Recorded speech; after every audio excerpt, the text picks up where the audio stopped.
Ok, salut les gars, on est le mercredi 11 octobre 2023. Petite vidéo tout simplement, on fait le point de la semaine. Plusieurs choses à vous dire, beaucoup de choses à vous dire. Pourquoi je suis torse nu dans cette vidéo, c'est très simple. Je suis de retour à Bali.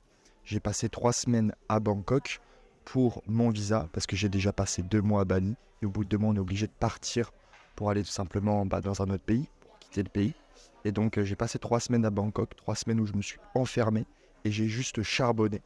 Et j'ai charbonné un seul projet, je vais vous expliquer c'est lequel. Je pense que ceux qui regardent des vidéos chaque semaine le savent très bien. Et tout simplement, ça a été 3 semaines ultra intenses. Franchement, j'ai visité juste le dernier jour Bangkok. Et aujourd'hui, je suis à Tribal, à Bali. Je ne sais pas pour ceux qui connaissent. Je vous montre très rapidement. C'est un super bel endroit comme ça. Il y a la piscine, il y a plein de gens qui travaillent sur leur ordi, sur leur PC. C'est super. Et en fait, je suis là que pour quelques jours. Je ne sais pas si je vais rester longtemps ou pas. Mais ça, c'est un autre sujet. En gros, voilà. Là, je suis de retour à Bali et je bosse comme un fou. Donc en fait, ce sur quoi j'ai travaillé, c'est très très simple. Il y a eu plusieurs choses. La première des choses, c'est j'ai décidé de me concentrer à 100% sur ma plateforme. Je me suis dit, Thibaut, t'es jeune, t'as du cash de côté, et c'est pas genre 2 mois de cash, t'as genre plusieurs mois de cash d'avance devant toi. Développe le projet que tu crois vraiment en. Donc j'ai décidé de développer ma plateforme. Et ma plateforme là, franchement, je l'ai développée à fond. Parce qu'il faut bien savoir que j'avais payé quelqu'un, j'avais payé un développeur pour créer le MVP de ma plateforme. Et en fait, je me suis rendu compte que, en fait, si je voulais développer d'autres fonctionnalités, sans devoir repayer ce gars, je devais comprendre ce qu'il avait fait. En fait, je devais comprendre le squelette, la base. Et donc pour ça, j'ai tout repris. Je suis allé sur Webflow University. C'est une formation que Webflow a fait. Et en fait, j'ai tout réappris. J'ai tout réappris les bases. Et aujourd'hui, j'ai ajouté plein de nouvelles fonctionnalités. J'ai compris en fait que ma version 1, mon MVP V1, c'était même pas un MVP parce que les fonctionnalités de base ne fonctionnaient pas. Et donc aujourd'hui, voilà la plateforme. La plateforme est prête, elle fonctionne, il y a tous les filtres, c'est juste exceptionnel. Donc ça c'est top, mais ça m'a pris du temps. Et donc ça m'a pris 3 semaines à ajouter tous les filtres, ajouter les avis, ajouter la possibilité d'enregistrer l'outil d'IA. Bref, ça m'a pris beaucoup de temps, mais maintenant c'est prêt, c'est ready. Et donc ça, c'est vraiment vraiment top. Donc ça, c'est la première chose. Je suis allé à Bangkok 3 semaines et j'ai taffé là-dessus. J'ai pas développé l'agence. J'ai toujours mon client habituel, le SaaS habituel avec qui je taffe. Je leur ai fait un travail de fou furieux. Ils sont ultra satisfaits. Et le mois prochain, on va continuer à travailler ensemble pour développer leur site internet. On va vraiment optimiser leur taux de conversion. Ça va être super cool. Et donc ça c'est bien. Ensuite, quoi d'autre de prévu? Donc premièrement, je vous ai parlé du premier point, le MVP est sort et ready. Deuxième point, j'ai encore des fonctionnalités à développer. Parce que je me suis dit, il faut que j'arrive à développer des fonctionnalités de base pour atteindre le MVP, mais il ne faut pas non plus que j'ajoute toutes les fonctionnalités. Parce qu'il faut bien que je markete mon produit à un moment donné, il faut bien que j'ai des feedbacks. Parce que sinon, je vais aller dans une direction, et peut-être qu'en fait, mes clients, ils veulent une autre direction, en fait. Et ils veulent des autres fonctionnalités. Et au final, il ne faut pas que j'arrive avec un produit qui soit en fait décorrélé des attentes de mes clients. Et donc, c'est pour ça que j'ai décidé de faire un MVP, on va dire, viable, enfin ouais, un MVP quoi, le minimum viable pour un produit.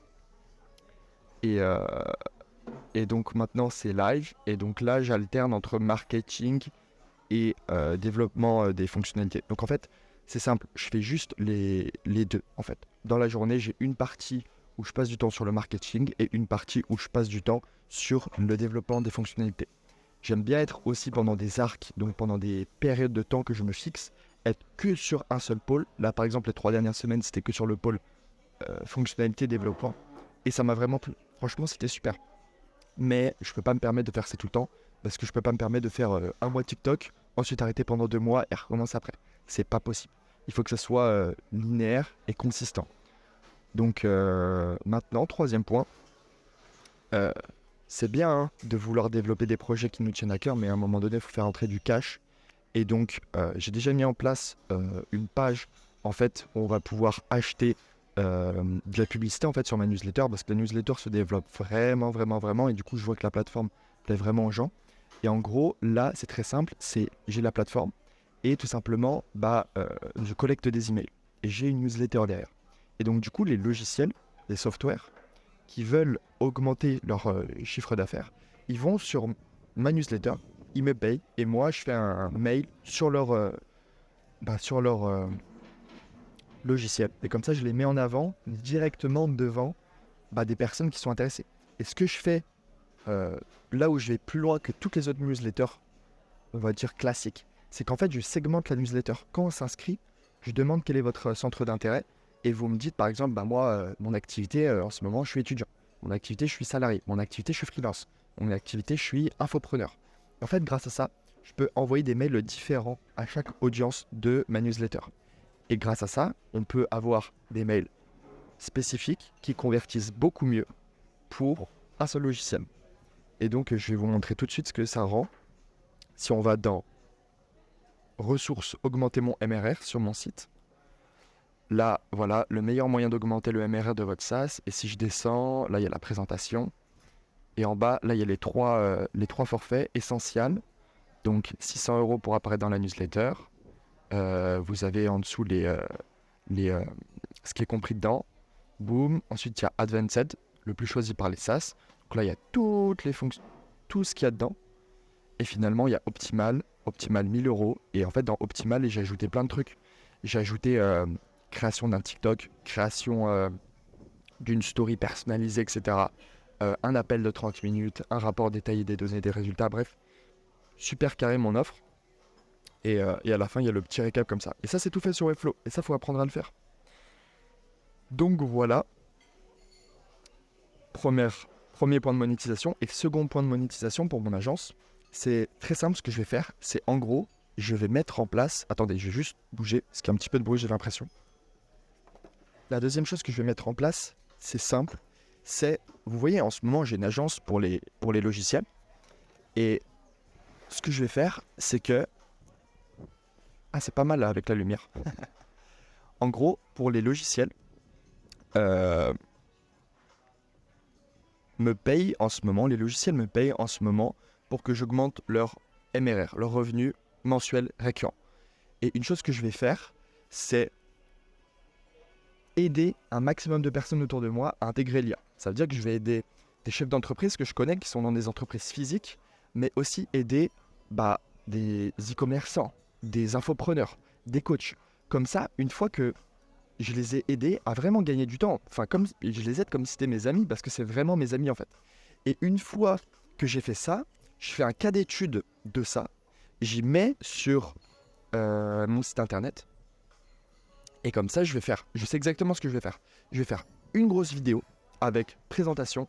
Voilà, moi je m'appelle Thibaut Branant, j'aide les entreprises à gagner du temps sur Internet avec l'intelligence artificielle, à gagner du temps dans votre business, à faire plus de choses avec l'intelligence artificielle, que ce soit au niveau du marketing, de la délivrabilité. En gros, je vous fais gagner du temps et de l'argent grâce à l'IA. Et ensuite, sous la vidéo, il y aura 3 boutons. Je suis e-commerçant, je suis propriétaire d'une entreprise physique ou je suis propriétaire d'un logiciel. Ensuite, ils vont cliquer sur chaque bouton selon leur profil et ils vont arriver sur une page spécialisée sur OK, voilà tous les cas d'études qu'il a fait, Thibaut. Et si ça me plaît, écoute, je prends un call avec lui et on voit comment ça peut marcher. En fait, pour moi, c'est une très très bonne manière de pouvoir ne pas m'éparpiller, aider mes amis et tester plusieurs offres. Comme ça, au pire, qu'est-ce qui peut arriver au pire? Je fais 3 offres. Donc, celle que j'ai actuellement pour aider les logiciels, une deuxième pour aider les business physiques et une troisième pour aider les business en ligne. Et au pire du pire, il n'y a que mon offre actuelle qui marche déjà, qui continue à marcher. Et les 2 autres ne marchent pas. Et j'aurais aidé mes amis. Je trouve que le deal est plutôt intéressant. Et donc voilà ce que j'ai mis en place, ce que je vais continuer à mettre en place. Et je veux vraiment que tout ça soit mis en place avant la fin de l'année. Je vais avoir mes premiers cas d'études avant la fin de l'année. Parce que là, on est déjà le 11 octobre. Il reste 1 mois et demi avant que je rentre en France. Donc là, je commence à avoir une petite pression qui se fait sentir un peu. Et donc voilà, je vais poursuivre sur cette voie-là. Et sinon, pour parler un petit peu plus personnel, pourquoi je suis à Bali? Est-ce que je vais rester ici ou pas? Bali, c'est une super ville de l'Indonésie. Mais malheureusement, enfin c'est une superbe, pas ville, c'est une superbe île de l'Indonésie. Mais malheureusement, les prix augmentent énormément ici.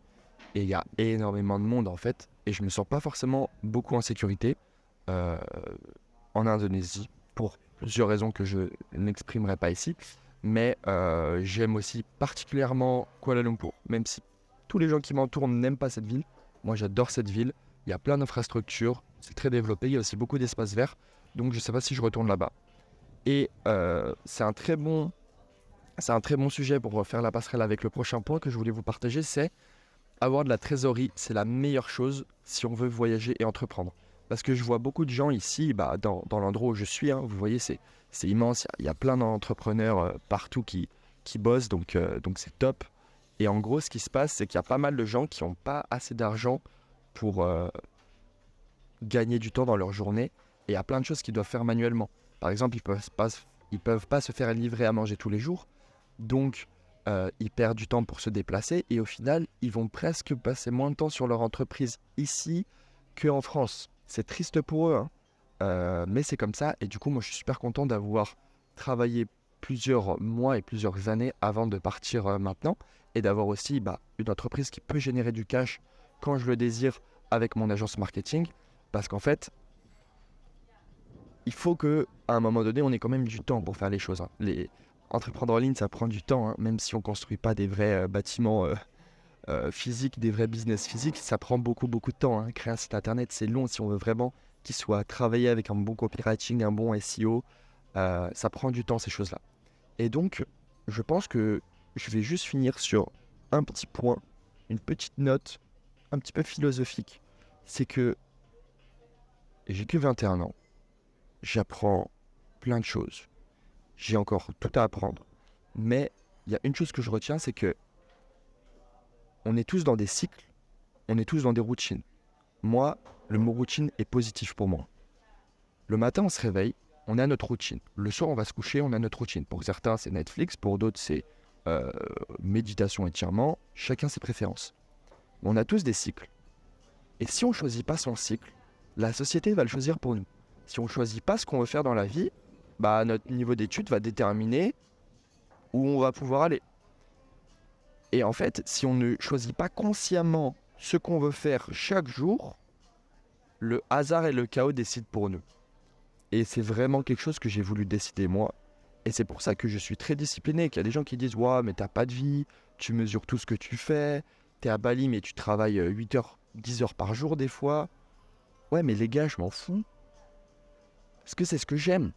Je me sens pas travailler ici. Même si c'est dur, même si je me dépasse tous les jours, même si j'apprends à coder, même si des fois je comprends rien de ce que je fais et qu'ensuite j'arrive à comprendre comment créer un site qui est responsive, etc. Mais en gros, voilà. En gros, si on ne choisit pas ces cycles, la ville décidera pour nous. La ville le décidera pour nous. Et moi, j'ai décidé de mes cycles et je continue de les améliorer. Il y en a des fois que je teste des nouveaux. En ce moment, je teste l'alimentation. Est-ce que c'est pas mal de faire un seul gros repas par jour? Est-ce que c'est pas mal de faire 2 repas, mais après 15 heures? Moi, j'aime bien manger tard, comme ça, tout le matin, avec un petit peu de caféine dans le sang. Je vais être super productif, comme là. Je n'ai pas mangé ce matin et ça va super bien.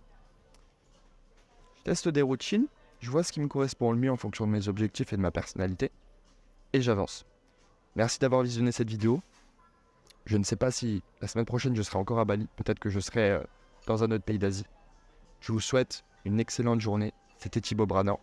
À bientôt.